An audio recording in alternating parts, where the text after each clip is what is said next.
일상이 그냥 그들에게는 포르노처럼.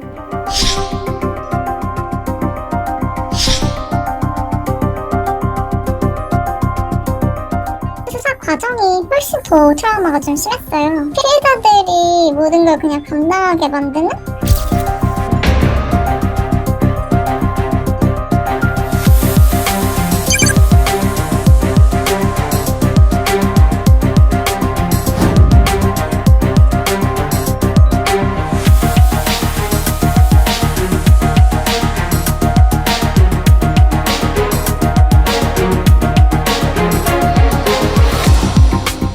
이 텔레그램 대화방에서 음란물을 공유했던 이른바 N번방 사건 혹시 기억하십니까?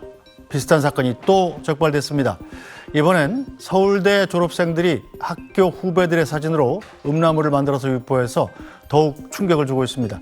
이현희 변호사와 함께 자세한 내용 짚어보겠습니다. 변호사님 어서 오세요. 안녕하세요. 네, 일단 가해자와 주요 피해자들이 전부 서울대 출신이어서 이번 사건이 좀 서울대 N번방 사건이라고 불리더군요. 어떤 사건이었는지 간단히 개요부터 정리해 주실까요? 가해자들이 모두 서울대 출신자는 아니지만 일단 이 사건이 이제 수사되게 된 이 시발점이 된 피해자들이 서울대 피해자들이었고, 이 다수의 피해자들이 우리가 지금 왜 이런 이제 연락을 받는 거예요. 전화나 뭐 이제 문자 메시지, 뭐 이제 SNS 메신저 이런 것들을 통해서 이제 음란하게 이제 만들어진 소위 말해서 딥페이크물이라고 하죠. 이런 이제 허위 영상을 만들어서 피해자들의 얼굴을 붙이고 이런 것들을 이제 가지고 연락을 하면서 조롱하기도 하고 협박하기도 하고 하는 것들을 이제 연락을 받고 여기에 이제 공통된 사람들이 있잖아요. 그래서 이걸 서로 알게 된 겁니다. 그래서 이분들이 처음에 이제 최초 피해자가 고소를 하기도 했고, 그게 잘 되지 않으면서 여러 명의 피해자들이 여러 경찰서에다 고소를 하기도 했지만 가해자를 특정할 수 없다는 이유로 이제 수사가 계속 종결이 되었습니다. 이제 그런 상황에서 피해자들이 직접 나서서 이제 가해자를 추적하기 시작했고, 그런 중에 한 곳까지가 이제 이렇게 해서 불송치됐던 사건들이 이제 기각이 됐는데, 한 곳도 기각이 되고 했는데 재정신청에서 인용돼서 누군가가 이제 지금 기소가 됐어요. 그 사람도 서울대생입니다. 이 사람은 지금 재판 중에 있고요. 그런데 이것과 별개로 이 사람이 지금 이제 그 올릴 수 없는 상황인데도 계속해서 피해 영상이 올라가는 거예요. 그래서 피해자들이 이걸 알게 됐고, 이제 계속해서 이제 이 수사에 피해자들의 의뢰를 받고 협조를 해주던 예전 N번방 사건을 해결하는 물꼬를 텄던 그 불꽃 추적단의 단이라는 활동명을 가진 그 활동가가 있는데, 그분이 굉장히 장기간 2년 가까이 이제 SNS로 그 가해자들에게 접근해서 이제 이 사람들과 신뢰관계를 형성하고 이 사람들을 이제 마침내 붙잡게 되는데 공을 세우게 됩니다. 그런데 붙잡고 보니까 다른 사람인 거예요. 그런데 다른 사람인데 이들 중 2명도 서울대 출신이었습니다. 그래서 지금 총 5명 정도가 지금 경찰이 이제 이 혐의자로 이제 특정을 했고, 그중 3명이 구속됐는데 그중 2명이 서울대 출신자인 거죠. 그런 상황입니다. 이 사람들이 지금 서울대를 다니면서 같이 강의 듣던 이제 후배나 뭐 이런 여학생들을 상대로 별로 관계도 없는데 그 얼굴에다가 이상한 그 음란물을 합성을 했다는 거죠. 그러니까 이게 자신들이 합성할 수도 있지만 요즘은 플랫폼 같은 것들이 너무 많이 개발이 되다 보니까 인터넷에 조금만 쳐도 무료로 어떤 피해자의 사진과 그다음에 음란한 어떤 영상이나 사진을 합성해 주는 것들이 되게 쉽게 되는 것들이 많은 거예요. 아, 그래요? 근데 이제 이들은 좀 구체적으로 좀 더 자기들의 이제 노력도 좀 가미해서 이런 행위를 했던 것 같고, 사실 피해자들 입장에서는 이 가해자들이랑 뭐 이제 특별히 뭐 밥을 먹었다든가 차를 마셨다든가 뭐 이런 교류 관계를 갖고 있지 않은 거예요. 그냥 알고 있는 거죠. 그러면 우리가 보통 뭐 카카오톡이라든가 뭐 라인이라든가 여러 가지 이제 그 SNS 소통 어플을 쓰지 않습니까? 근데 거기 올라와 있는 그 프로필 사진 같은 것들을 도용해서 이제 심지어 이렇게 활용해가지고 성적 음란물을 만드는 그런 피해가 발생한 것이죠. 참, 내 얼굴이 그렇게 도용이 됐다면 얼마나 황당할까 생각이 드는데, 자, 지금 현재까지 그럼 피해자는 몇 명이나 됩니까? 현재 이제 이 서울대에서 이야기하고 있는 피해자는 11명 정도지만 사실 이들을 검거해서 이제 수사를 해보니까 사실은 이제 그 주범으로 이야기되고 있는 40대 박 씨라는 인물이 있습니다. 이 사람에 의한 피해자가 이미 48명 그리고 아이고. 강 씨라고 이야기되어지는 다른 이제 그 가해자가 있는데 그 사람에 의한 피해자가 28명.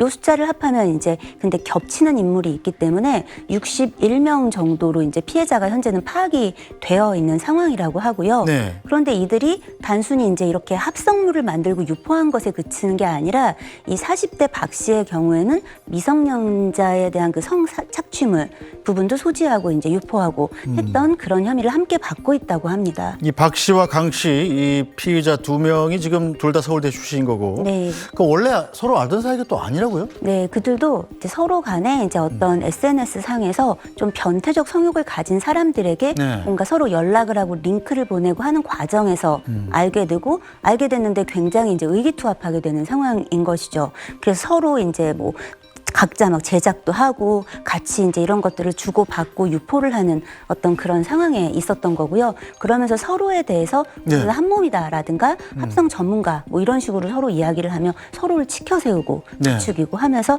지금에 이르게 된 것으로 보입니다.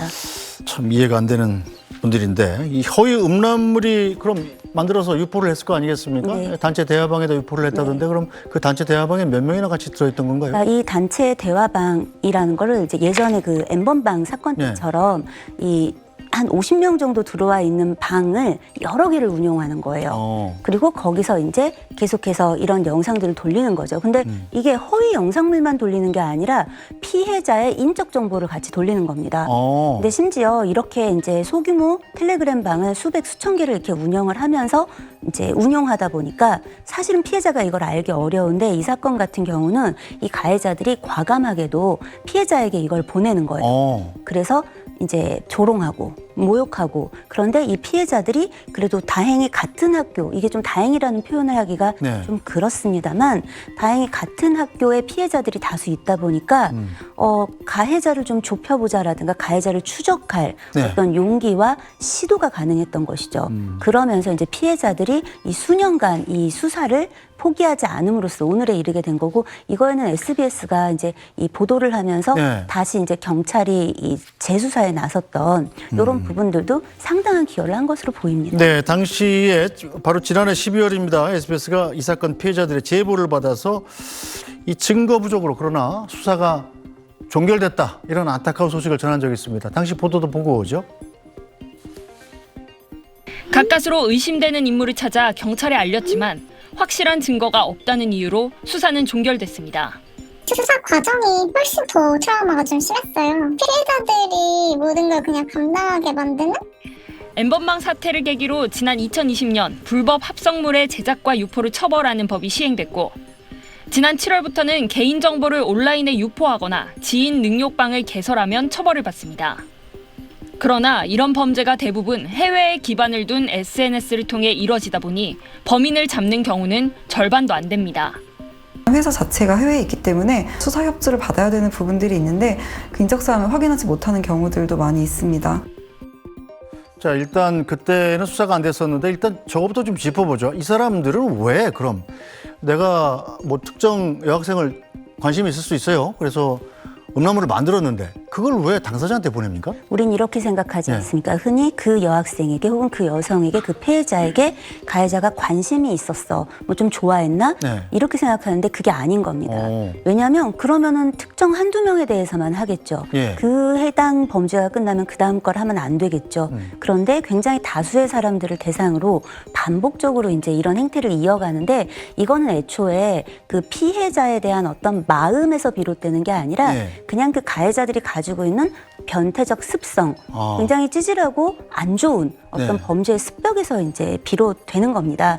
그렇기 때문에 애초에 가해자가 왜 이렇게 됐을까를 이해하려는 접근은 그닥 의미가 없고요. 예. 오히려 이런 사람들이 그저 성적 목적, 자신들의 어떤 희화화를 위해서 좀 이렇게 익명성이 보장되는 그 인터넷 공간, 사이버 공간, 그리고 이런 테크놀로지를 활용해서 누군가를 피해자로 만드는 굉장히 죄질이 나쁜 범죄를 저질렀다. 이런 식으로 접근하는 원래 있었던 그 조지빈인가요? 그 N번방 사건 때는 조지빈은 그걸 만들어서 돈을 받고 팔았잖아요, 사실상. 네. 입장료를 단체 방에 들어올 때 네. 돈을 받고 그랬는데 이 사람들은 돈을 요구하려고 그렇게 만든 건 아닌가요? 예, 이 사건 같은 경우에는 금전적 요구를 한다든가 받은 건 없는 것으로 현재까지는 경찰은 그렇게 발표를 한 상황이고요. 이걸 통해서 보더라도 이게 무슨 금전적인 어떤 절박한 어떤 상황이 있어서 돈을 벌려고 한 범죄도 아니고 네. 사실 오로지 익명성에 기대서 자신의 어떤 성적 만족을 위해 다수의 피해자들에게 굉장히 그 평생 갈 수 있는 트라우마를 안겨줄 수 있고 어떤 명예를 실추시킬 수 있는 범죄를 저지른 그런 나쁜 죄질의 범죄를 저질렀다라고 볼 수 있겠습니다. 그러면서 피해자들한테 직접 이 만든 자기 얼굴이 들어간 그런 음란물을 보내서 직접 조롱을 하기도 하고. 그러니까 이제 이런 얘기를 할 때 굉장히 조심스럽지만 참 아이러니하게도 네. 이게 다행인 거예요. 가해자가 그렇게 연락을 해주고 그렇게 자, 네 거 이렇게 만들었어. 자, 어때? 너 성적 수심이 들지? 우리 이런 거 유포하고 있어. 이런 이제 의심을 낳을 수 있는 상황을 만들어줬기 때문에 피해자들도 이걸 알 수 있는 거잖아요. 그렇기 때문에 이런 범죄는 피해자들의 고소나 신고에만 기대서 수사를 하는 거에는 한계가 있고 그렇기 때문에 어떤 그 사이트를 운영하는 주체라든가 혹은 이제 그 사법기관이 매우 적극적으로 나서서 수사를 하고 계속해서 이제 이런 부분에 대해서 계도해 나가고 하는 것들을 병행해야 되는 것입니다. 네, 자 가해자들의 정체를 알게 된 이후에 자 피해자들 정말 놀랄 수밖에 없었다고 합니다. 자 가해자는 피해자가 전혀 예상할 수 없었던 사람이었기 때문입니다. 지냈던 사람이었어요. 너무 예상 밖의 사람이었고 사실 저는 개인적으로 뭐 대화를 길게 나눠보거나 뭐 차를 마신다거나 뭐 그랬던 기억도 전혀 없고 이제 그냥 학교를 오래 다닌 그냥 그런 선배, 좀 나이 많은 선배 이 정도 생각했었는데 원한관계가 있는 사람을 의심해봐야 한다는 식으로 이야기를 하잖아요. 근데 막상 검거되고 나면은 기억의 저편에 있었던 정말 나와 원한관계 전혀 없는 얽힐 일도 없었던 그런 사람이 범인인 거잖아요. 자 친하지도 않고 원한 관계도 없는데 이런 짓을 저지른다는 건 그냥 뭐 단순히 변태적 욕망이라고 봐야 됩니까? 현재적 욕망, 굉장히 범죄를 저지르기에 용이한 어떤 기술의 발전, 그리고 SNS 환경 속에서 주변에 있는 이제 조금만 인연이 있는 사람들이면 이제 이 프로필 사진처럼 사진을 얻기가 용이한 거죠. 이런 부분들이 이제 합쳐지면서 사실 피해자의 입장에선 자다가 날벼락 맞는 형국에 이런 피해들을 접하게 된 상황이 생기는 겁니다. 네, 자 이런 범죄들은 주로 이제 텔레그램으로 하잖아요. 네. 자 텔레그램으로 하면 이게 추적이 안 되나요? 이게 이제 국내 기반을 두고 있는 SNS 이제 상황이면은 그 등록한 사람의 정보가 좀 있을 수 있고 네. 그게 꼭 맞는 정보가 아니더라도 일단 일정 부분 추적을 할 수가 있는데 텔레그램 같은 경우는 이게 이제 두바이에 아마 회사가 있는 걸로 알고 있고 네. 이 회사 대표는 러시아 사람인 걸로 알고 있습니다. 그러니까 사실은 자국에서 또 회사를 하지 않는 이유도 같은 거라고 생각이 드는데 어떤 것들이 이제 검열되고 뭔가 이제 그런 것들을 제재하는 조치를 많이 취할수록 이용자들 전체가 위축되면 이 사업에 유리하지가 않잖아요. 네. 그렇기 때문에 이제 이런 어떤 도덕의 문제와 도덕과 윤리의 문제와 자본의 어떤 이윤의 문제들이 충돌하면서 현재 그런 과도기를 겪고 있는 현상으로 일단은 볼 수 있을 것 같습니다. 자 경찰에 신고를 했다 할지라도 텔레그램으로 이루어진 범죄라고 그러면 경찰은 잘 못 찾는다 이렇게 나오는 경우가 많다던데 결국은 피해자들의 노력으로 잡게 된 거죠? 그렇죠. 그러나 이번 사건을 통해서 경찰의 이 답, 해외 사이트가 있어서 우리가 특정하기 어려워라는 건 답이 되기가 어려울 수 있음을 알 수 있습니다. 왜냐하면 이번 같은 경우도 뭐 피해자들이 해외에 가가지고 압수수색 영장을 뭐 어떻게 얻어내가지고 그 사이트에 뭐 접근해서 뭘 한 게 아니에요. 네. 이 경우도 이제 두 가지로 크게 이제 압축이 됩니다. 하나는 피해자들이 이제 자신들이 공통적으로 알고 있는 사람이 자신들의 사진을 어떻게 얻을 것인가의 이 과정을 추적하면서 지금 이제 재정 신청을 통해서 인용된 다른 지금 이제 여기 오늘 우리가 보도하고 있지 않은 내용의 이제 피고인이 있는데 그 사람을 하나 특정하게 되고요. 네. 그리고 지금 우리가 지금 보도하고 있는 이 사안은 이 전에 N번방을 추적했던 활동가가 굉장히 장기간 동안 이 가해자와 비슷한 부류의 사람인 척하면서 접근해서 시간과 노력을 투자해서 이제 신뢰를 얻은 다음에 끝끝내 이 사람하고 접촉점을 만들어서 네. 검거하게 되거든요. 그렇다면 경찰에서 지금 그 이번에 해야 될 이야기는 이러한 어떤 수사 기법이나 노력들을 우리가 그 받아 안고 이 확충하겠다, 예산을 확보하겠다, 이러고 어떤 수사 노하우를 같이 함께 개발하겠다, 이런 이야기들을 하는 게 맞지 않을까라는 생각이 듭니다. 네, 말씀하신 대로 서울대판 N번방 검거 뒤에는 5년 전에 N번방 사건을 최초로 알렸던 추적단 불꽃의 숨은 노력이 있었습니다. 추적단 불꽃의 원은지 활동가 이야기 듣고 가겠습니다. 이제 추적을 할 목적으로 그 방을 한번 이제 확인해 볼까 하고 들어간 프로부터 이제 계속 2022년 7월부터 2024년 4월까지 대화를 한 거죠.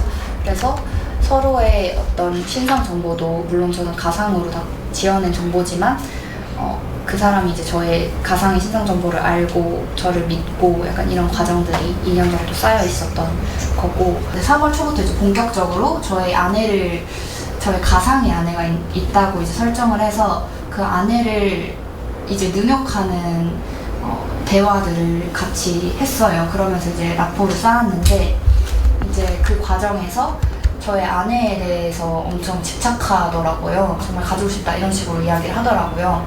그래서 제가 그러면은 줄까? 이런 식으로 미끼를 던졌고, 이놈이 저 이렇게 미끼를 잡은 거죠. 자, 신분을 숨기고 남자, 미모의 아내가 있는 30대 남자다 이렇게 네. 그리고서 나도 서울대 나왔다 이렇게 숨겼다는 건데 네. 참 과정이 쉽지는 않았을 것 같습니다. 과정이 쉽지 않았기 때문에 시간이 되게 오래 네. 걸렸고, 이런 시간이 필요하다라는 걸 이 활동가 원은지 씨는 알고 있었던 겁니다. 그리고 가장 중요한 건 이런 거죠. 무엇을 이야기해야 서로 비슷한 사람이라고 믿는가. 네. 그리고 어떤 부분에 관심을 보이고 이것을 이제 이야기해 나가는 거에 어떤 조율, 속도, 이런 것들이 필요한가. 이런 부분들이 있는데, 경찰이 단순하게 원은지 활동가의 활약이 컸다라고만 이야기할 게 아니라 이 사람이 어떻게 했는가, 그리고 어떤 것들에 기반해서 이렇게 하게 되었는가, 이런 것들을 들여다봐야 되지 않을까 싶습니다. 알겠습니다. 3년 전에 한 여성의 텔레그램으로 자기 얼굴이 합성된 음란물이 날아들었습니다. 유포된 단톡방이 캡처돼 있고요. 피해자에게는 음란한 내용의 채팅이 계속 날아들었습니다. 최근 주범 2명이 검거된 일명 서울대판 N번방 사건이 이런 식으로 시작이 됐는데, 피해자가 무려 60명이 넘는다고 하고요. 제작돼서 유포된 허위 영상이 수천 건이라고 합니다. 이 사건을 추적하고 결국 범인까지 체포하게 만든 주인공, 추적단 불꽃의 단, 미디어 플랫폼 얼룩소의 원은지 에디터입니다. 안녕하세요. 안녕하세요, 원은지입니다. 처음 뵙겠습니다. 네, 처음 뵙습니다. 예, 저 추적단 불꽃의 단, 제가 청취자 여러분께 이렇게 소개해드렸는데 어떻게 소개해드리는 게 맞겠어요? 운동가라고 불러드리는 게 좋습니까? 저널리스트라고 불러드리는 게 좋습니까? 둘 다 괜찮은데요. 예. 제가 2020년도에 N번방 사건 피해자분들을 이제 만나고 공론화 과정도 도와드리고 하면서 느꼈던 것은, 이제 피해자분들을 옹호하는 사람, 네, 그때부터 한 5년 동안 디지털 성범죄 피해자분들의 이야기를 받아서 적고 그리고 알리는 사람이라고 생각해 주시면 될 것 같습니다. 알겠습니다. 저 마지막으로 추적단 불꽃, 이 단체가 언론에 보도된 게 제2의 N번방이라고 불리는 이제 L 사건 때입니다. 근데 이 사건도 원 에디터가 제일 먼저 세상에 알린 거죠? 네, 맞습니다. 예, 지금 저 유튜브로 보시는 분들은요, 좀 다른 인터뷰하고 좀 다르다고 느끼실 거예요. 원래는 저희 얼굴이 나가는데 지금은 이 원은지 에디터 손만 화면에 보이고 있거든요. 잘 아시겠지만 원은지 에디터 이제 얼굴이 공개되는 거는 이 추후 활동에 좀 지장을 저희가 드릴 수도 있기 때문에 부득이하게 원은지 에디터 얼굴은 공개하지 않고 화면에는 원은지 에디터 이제 손하고 상체 부분만 나가고 있다. 그렇게 좀 우리 청취자분들께서 양해를 해주셨으면 합니다. 글을 많이 쓰셨던데 쓰신 글에 이런 구절이 있었어요. 디지털 성범죄자의 은신처가 텔레그램이라면 나의 전장 역시 텔레그램이다. 이렇게 글을 쓰셨거든요. 그러니까 애초에 N번방이라는 거, 그 다음에 제2의 N번방의 L 사건, 그리고 이번에 서울대 N번방 사건, 이게 다 이제 텔레그램에서 벌어진 성범죄인데 이 세 사건이 좀 다른 점들이 있다면서요, 차이가? 네, 맞습니다. N번방 사건이 2020년도에 언론에서 대대적으로 다루고, 그리고 정치권이나 아니면 정부에서도 관심을 많이 갖고 수사기관에 적극적인 수사 협조를 요청을 했었잖아요. 예. 이제 그러면서 사람들의 기억 속에도 디지털 성범죄 하면 다 N번방 사건 뭐 이게 좀 기준이 된 것 같아요. 그런데 이 N번방 사건이 2018년도부터 2020년도까지 아동 청소년을 대상으로 한 성착취, 성학대 사건이라고 보시면 됩니다. 네. 네, 그래서 아동 청소년에게 뭐 경찰을 사칭한다거나 변호사를 사칭해서 뭐 온라인에 너의 뭐 사적인 개인 정보들 아니면 너가 올린 뭐 신체 일부 사진들을 뭐 부모님이나 친구, 학교에 알리겠다고 협박을 하면서 이제 더 센 수위의 사진들을 이제 착취해낸 그런 사건이고요. 예. 주범이었던 문형욱 각각은 이제 34년형을 선고를 받았습니다. 예. 네, 그리고 그 다음에 2022년도 8월에 제가 밝힌 L 사건은 이제 주범이 L이라는 닉네임으로 부르고 있는데 예. 수법은 N번방 사건 때와 동일한데 예. 이제 조금 더 교묘하게 어떤 피해자를 조금 더 고립시키기 위해서 불꽃 추적단 불꽃이다 하면서 피해자에게 접근을 했었어요. 그 가해자가요? 네, 맞습니다. 그래서 조금 더 피해자가 이분들이라면은 정말 믿어도 되겠다. 그렇겠죠. 이렇게 혹하도록 했던 수법들이 있고, 그리고 가해자는 이제 경찰이 최초로 국제 공조 수사를 통해서 예. 호주에서 검거가 되었습니다. 범행 방식은 N번방이랑 유사한 거고요. 네, 유사한 사건입니다. 그리고 피해자들 중에도 아동 청소년이 9명 이상 있는 예. 사건이고요. 그 가해자들은 어떻게 됐습니까, 지금? 지금 가해자는 이제 1명으로 추정되고 있는데 예. 아직 호주에서 재판이 시작되지는 않은 것 같습니다. 아, 호주에서? 네. 예. 알겠습니다. 자, 오늘 저희가 여쭤볼 사건은 최근에 이제 많이 보도가 됐고 추적을 하셨던 서울대 N번방 사건인데, 이 서울대 N번방 사건은 앞서 말씀해 주셨던 N번방이라든지 제2 N번방의 L 사건하고 좀 차이가 있습니까? 다른 점이? 네, 아무래도 제가 만나본 피해자 대부분 이제 서울대생, 그러니까 성인 여성들이었습니다. 그래서 이전에 뭐 N번방 사건이나 L번방 사건은 L 사건은 아동 청소년이 피해자인 경우가 많아서 예. 사실상 피해자들이 본인의 피해 구제에 더 적극적으로 나서지 못한 측면도 많습니다. 그렇죠. 네, 그런데 이번 사건 같은 경우에는 이제 피해자분들이 경찰서에 이제 수차례 이제 개별적 이제 여러 명이다 보니까 개별적으로 신고를 하는 것도 적극적으로 하셨고, 예. 그 후에 이제 경찰서와 이제 저와 함께 어떤 범인을 단서를 잡는 일 뭐 그런 것까지 같이 했는데, 가장 큰 차이는 일단 범죄의 종류라고도 볼 수 있을 것 같아요. 이 범죄는 이제 허위 영상물을 제작을 한다는 특징이 있어요. 그리고 얼굴 이제 일반 뭐 카카오톡 프로필 사진이나 인스타그램에 올린 얼굴에 사진을 오려서 이제 나체 사진, 예. 뭐 나체 영상 이런 일종의 것들을 페이크 포르노라고 부르는. 맞습니다. 예. 딥페이크라고 예. 부르는데 그런 것들을 이제 가해자가 최근 검거된 분이 뭐 만들어서 예. 이제 본인이 보면서 다른 사람과 유포를 하고 피해자의 신상 정보와 사생활까지 뭐 예. 얘는 뭐 누구랑 사귀었다 뭐 이런 내용까지 이제 다른 텔레그램 안에 있는 다른 가해자들과 공유를 하면서 이제 공유를 하면서 범죄를 저지른 특성이 있고요. 그리고 또 본인이 이렇게 딥페이크를 만든 거를 피해자들이 텔레그램을 가입을 하면은 예. 이제 피해자의 전화번호가 있는 경우엔 이제 그 가해자가 피해자에게 대화를 걸어서 나 지금 너 영상으로 뭐 이렇게 뭐 자위를 하고 있다. 나 지금 뭐 너랑 알게 된 지 어떻게 됐는데 뭐 누나 하면서 예. 되게 너를 아는 그 피해자를 아는 것처럼 접근을 한다거나 뭐 이런 식으로 피해자가 그 메시지를 받고 겪는 공포심 예. 이런 거를 보면서 희열을 느끼기도 하고 그런 범죄입니다.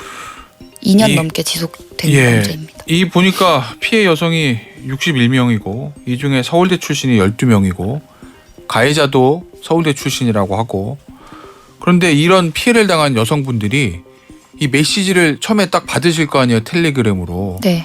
이거 받으면 어떤 느낌이 든다고 하시던가요? 21년도 7월에 처음 이제 텔레그램으로 이런 본인의 얼굴이 합성된 딥페이크물을 받았던 피해자분은 예. 너무 당황해서 아무런 생각도 들지 않았다고 하셨고요. 그리고 이분의 경우에는 그 딥페이크물을 보고 나서 이제 계속해서 내 연락 보고 있지, 보고 있는데 왜 대답 안 해? 뭐 가해자가 대답 안 하는 거 보고 계속 지켜보는 거 보니 너도 혹시 내가 이렇게 딥페이크물을 주는 걸 즐기는 거 아니야? 라면서 이제 피해자를 조롱하기도 하고 희롱하기도 하고 그래서 그 순간에는 정말 공포, 두려움 이런 것이 많아서 더 다른 생각은 들지 않으셨다고 합니다. 아마 피해 여성들이 처음에 느꼈던 여러 감정들 중에 하나 두려움, 공포도 네. 있고 아니 이 사람이 도대체 뭘 원하고 나한테 이러는 걸까라는 그런 의문도 좀 드셨을 것 같은데 네, 그 네. 부분은 어떻습니까? 그쵸. 뭐 예컨대 엠번방 사건이나 네. 박사방 사건 같은 경우에는 뭐 돈을 더 달라고 예, 한다거나 아니면 더 수위 높은 사진을 달라고 한다거나 예. 이런 패턴이 있었으니까 구체적인 요구 네, 조건들이. 구체적인 요구 조건이 있을 거라고 생각을 했는데 그냥 어떻게 보면 가해자가 이 실제 피해 여성에게 본인이 만든 딥페이크를 보낸 것 자체가 목적일 수 있는 거예요. 여성의 반응을 보고 즐기기 위해서. 이게 너다 이러면서 이 네. 사진 내가 유포할 거야 그러면서 그 딥페이크 영상을 보냈을 때 네, 피해 여성들이 얼마나 놀래나 네, 맞습니다. 그게 범행 동기라고 지금 추정을 하고 계신 건가요? 네, 그렇기도 하고 또 이제 피해자에게 경찰에게 신고해도 어차피 못 잡을 거니까 애쓰지 말라고 협박을 하기도 했습니다. 예. 네, 그런 게 목적일 수도 있죠, 협박. 알겠습니다. 자, 이 사건 보니까 범행 시작 시점이 2021년 7월입니다. 이때가 그러면 이때부터 좀 시간이 지난 다음에 첫 번째 신고가 있었을 것 같고 작년 12월에 국수본이 재수절을 명령해서 지난달에 첫 번째 검거가 됐는데 한 2년 넘게 수사가 진행되는데 그 사이에 수사가 4차례 종결됐다면서요. 이거는 왜 그랬던 거예요? 경찰이 왜 이렇게 못 잡았던 겁니까? 처음에? 물론 경찰 안에서도 이제 수사관 각자의 이제 사정이 있겠고 한데 예. 저는 결국엔 의지의 차이였다고 생각을 합니다. 의지요? 네. 그러니까 엠번방이나 박사방 사건 같은 경우엔 이제 언론에서 대대적으로 주목을 하니까 이제 경찰청에서 지시를 해서 이제 주범들을 잡았잖아요. 결국엔 그때 기상천외한 뭐 수사 기법을 썼었거든요. 정말 이렇게까지 막 뭐 예를 들어 뭐 가해자의 핸드폰에 깔려 있는 어플을 통해서 예. 이제 추적을 한다거나 뭐 그런 정보들을 되게 많이 단서를 잡으려고 노력을 했었어요. 예. 그래서 정말 못 잡을 것 같았던 범죄자들인데 잡게 된 거고 그리고 22년도 8월에 제가 보도를 했던 L 사건의 경우에도 원래는 이게 서 단위에서 수사를 시작을 해서 사건을 가지고 있었는데 이게 신고한 지 8개월이 지나도 진전이 없던 상황이었는데 예. 보도를 하고 3개월 만에 범인을 잡았습니다. 예. 근데 이번에는 네. 수사 과정에서 보도가 좀 늦었고 경찰 입장에서 사건을 예전 엠번방보다는 조금 약하게 봤을 수도 있다. 맞습니다. 그러니까 네. 예를 들면 직접적인 성착취물이 아니고 야 이거 그냥 딥페이크 영상 가지고 지인들 성희롱한 거잖아. 네. 이 정도로 생각했을 수도 있다는 말씀이신 거죠. 네, 맞습니다. 실제로 경찰이 이제 기자들과 백브리핑에서 예. 뭐 N번방 수준은 아니다라면서 이제 선을 긋기도 했는데요.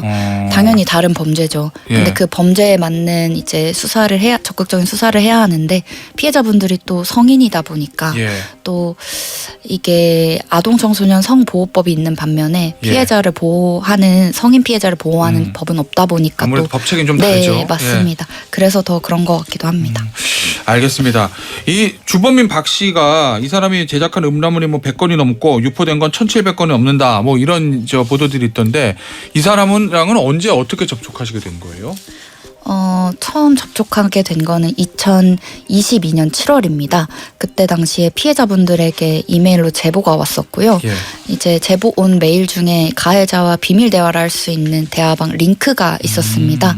그래서 그 링크로 들어가서 마치 그의 범죄에 동참하는 가해자처럼 위장을 해서 예. 그때부터 24년 4월 검거 직전까지 예. 대화를 나눈 건데요. 예. 이제 중간중간 수사기관에 피해자분들이 신고를 하셨잖아요. 예. 그 신고를 할 때 이제 수사기관에서 뭐 가해자가 지인 중에 있을 수 있으니 좀 단서를 이제 추적을 해서 피해자들이 한 명 정도를 특정을 해서 좀 알려달라 그러면은 이제 강제 수사를 그때부터 좀 시작을 해보겠다라고 했었어요. 그래서 뭐 제가 그동안 디지털 성범죄 가해자들을 좀 검거했던 그런 케이스들 중에 뭐 카카오톡 멀티 프로필 기능을 이용한다거나 뭐 그런 걸 이용해서 좀 특정을 해서 수사기관에 피해자분들이 특정을 해서 알려드리는 그 아이디어 과정에서부터 같이 이제 시작을 했고 22년도 관악경찰서에서 7월부터 8월까지 수사를 할 때 함께 좀 협업을 해서 수사를 했었습니다. 알겠습니다. 네. 자, 일단은 가해자는 잡힌 거고 네. 우리 원인지 에디터의 노력으로 이 언론 보도된 거 보니까 이 사람이 서울대 졸업생이고 나이는 40인데 이 피해자들이 모두 알고 있었던 사람이다. 알고 있던 맞습니까 이거? 변식범이에요? 네, 맞습니다. 근데 잘 알고 있었던 사이는 아니지만 이제 오며 가며 봤던 사이이고 그리고 좀 전혀 타인은 아니라는 거잖아요. 전혀 누가 타인은 누군지 아닙니다. 신상을 알고 있던. 네, 맞습니다. 이제 가해자가 검거되고 이름을 딱 보고 피해자분들이 이 사람? 하고 다들 놀랐다고 합니다. 이 사람이 그랬다고? 아니 그런데 같은 과 친구거나 바로 직속 선배면 모르겠는데 나이가 좀 차이가 있어서 이 대학생들이고 피해자들은 재학생이고 20대 초반이고 이 가해자는 37인데 이거 어떻게 알고 지냈다는 거예요? 학교에서. 이때까지 학교 다녔다는 겁니까 가해자는? 일단 피해자 분들의 나이는 아직 밝혀진 게 없고 그래서 뭐 재학생이라고 이제 보도가 돼서요. 그거는 또 이제 아니고요. 그래요? 네, 보도마다 또 다르고 그리고 가해자는 이제 학교를 좀 오래 다녔어요. 그렇기도 하고 또 이제 좀 학교에 자주 보이는 분이긴 했나 봐요. 네, 그래서 피해자들이 밝혀져서 이 사람이 하고 이제 놀랐다는 얘기군요. 네. 얼굴과 이름 정도는 서로 알고 있는 사이였다. 이 추가로 앞으로 더 규명해야 될 부분이 있다면 뭐라고 생각하세요?